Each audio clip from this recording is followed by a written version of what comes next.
कहते हैं कि समय सब कुछ मिटा देता है, पर कुछ चीजें ऐसी भी होती हैं जो समय को ठहरा देती हैं। ऐसी ही एक रहस्यमय बावड़ी है, सन 1043 में बनाई गई, पर आज भी ज्यों की तो खड़ी है। सबसे हैरानी की बात यह है कि इसके मजबूत खंभों में ना तो चूना है और ना ही सीमेंट, फिर भी इसकी मेहराबें आज तक 1 इंच भी नहीं हिली। इसे बनवाने का श्रेय जाता है जादौन शासक राजा विजयपाल, जिसकी पुष्टि 1043 ईस्वी के शिलालेख से होती है। लेकिन यहीं से शुरू होता है सस्पेंस, क्योंकि ये वही किला है जिसे इतिहासकार मौर्य काल बताते हैं, यानी करीब 2500 साल पुराना। मतलब बावड़ी और शिलालेख तो 1000 साल पुराने हैं, पर ये धरती, ये किला इससे कहीं ज्यादा पुराना है।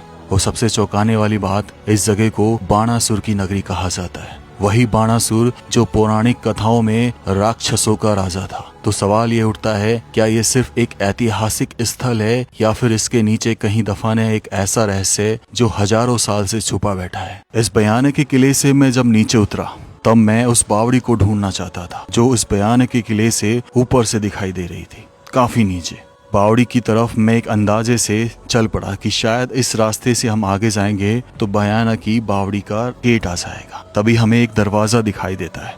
ये जो दीवार थी, ये जो परकोटा था इस किले के चारों तरफ, सच मानो मैंने इससे बड़ा परकोटा अपने जीवन में नहीं देखा। ऐसा कुछ लोग बताते हैं कि ये एशिया का सबसे बड़ा किला है और पूरे इस पर्वतमाला पर फैला पड़ा है, जिसको एक साथ कभी कैप्चर नहीं कर पाओगे। तरफ आ चुके हैं जहाँ से वो बावड़ी, वो जौहर वाला स्थान देखने को मिलेगा। और यहाँ से जब बारिश होती है तो पानी का एग्जिट होता है, इसलिए देखो यहाँ गड्ढा बना हुआ है, तो ये एग्जिट है। अब चढ़ना पड़ेगा हमको यहीं कहीं से। तब हम अंदाजे से एक दरवाजे की तरफ बढ़ते हैं और इस दरवाजे में से बाहर निकलकर हमें उस बावड़ी तक पहुंचना होता है। अंदर प्रवेश कर रहे हैं।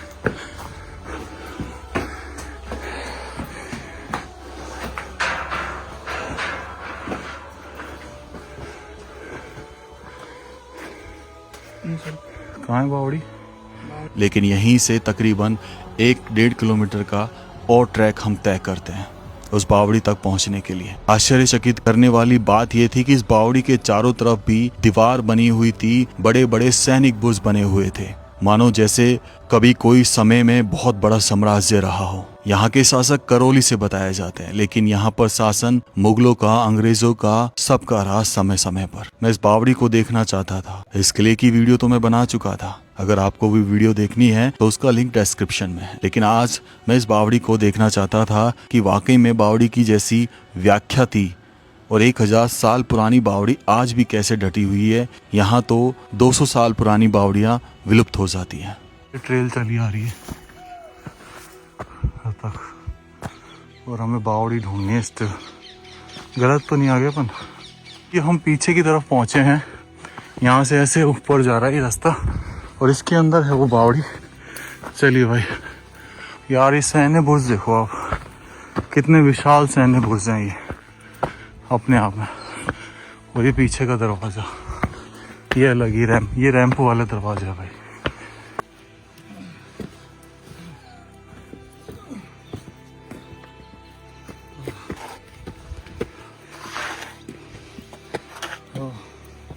ये पीछे का एरिया है,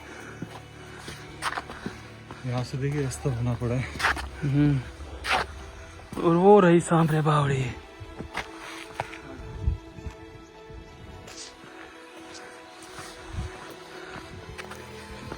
वही एक दरवाज़ा ये हो है जहाँ तक आप आ सकते हो चल के। वहाँ ऊपर हम थे और ये जा रहा है सीधा रास्ता बावड़ी के लिए। दोस्तों, आज ये मैं आपको वो जगह दिखाता हूँ जहाँ 360 रानियों का जौहर हुआ। बेसिकली ये बावड़ी है पानी के स्टोरेज के लिए काम आती है, लेकिन एक्चुअल में यहीं से कहीं से रास्ता आ रहा है जो पीछे से आया होगा जब अनाउंसमेंट हुई थी कि विजयपाल राजा नहीं रहे, और फिर इस बावड़ी का अवलोकन हुआ जौहर के लिए। आ जाइए। ये 5 मंजिल की बावड़ी प्रतीत होती है। हम ना जाने गहरी तो कितनी है, पर ये प्रतीत इतनी ही होती है। ये पत्थर आज भी यही गवाही दे रहे हैं कि हम आज से हजारों साल पहले यहाँ पर रखे गए।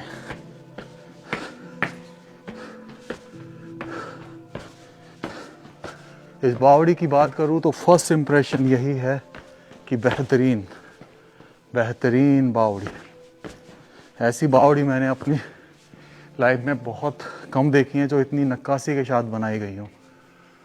3, 4, 5 दिख रहा है, पानी भरा हुआ है नीचे, और थोड़ा सा कहीं ना कहीं मुगल जो मुस्लिम कला थी उसका मिश्रण इसमें नज़र आता है थोड़ा सा। लेकिन सामने अगर आप इन स्तंभों को देखेंगे तो वही अलंकृत स्तंभ जो हिंदू शैली में चली आ रही थी, हिंदू परंपरा के तहत, वो लगाई गई है।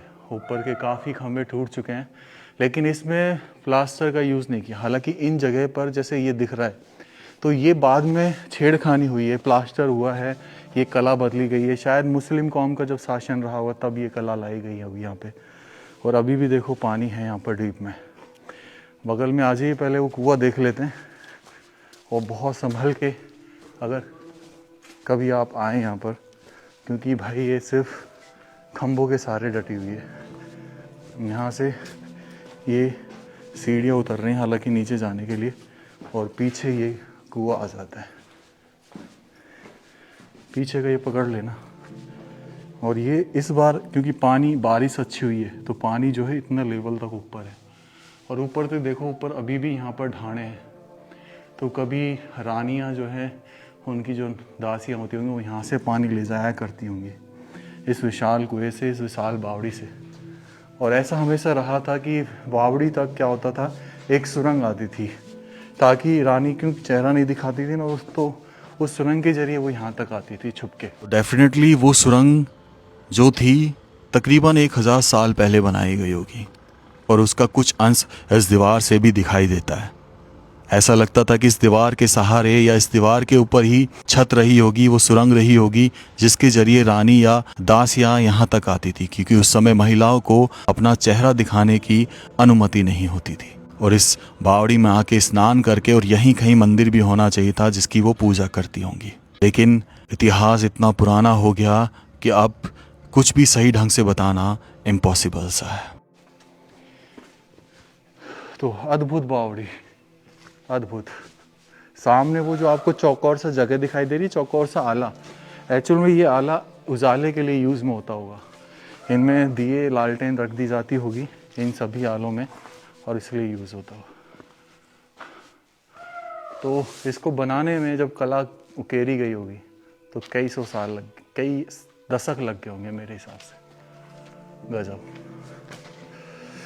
तो कैसा लगा व्लॉग ज़रूर बताना। मैं काफ़ी अच्छा लगता है ऐसी जगह आके, और ये बची रहती तो और भी अच्छा लगता। राम राम सर सभी को। खंबा गणिसा राजस्थान, मेरा देश मेरा भारत।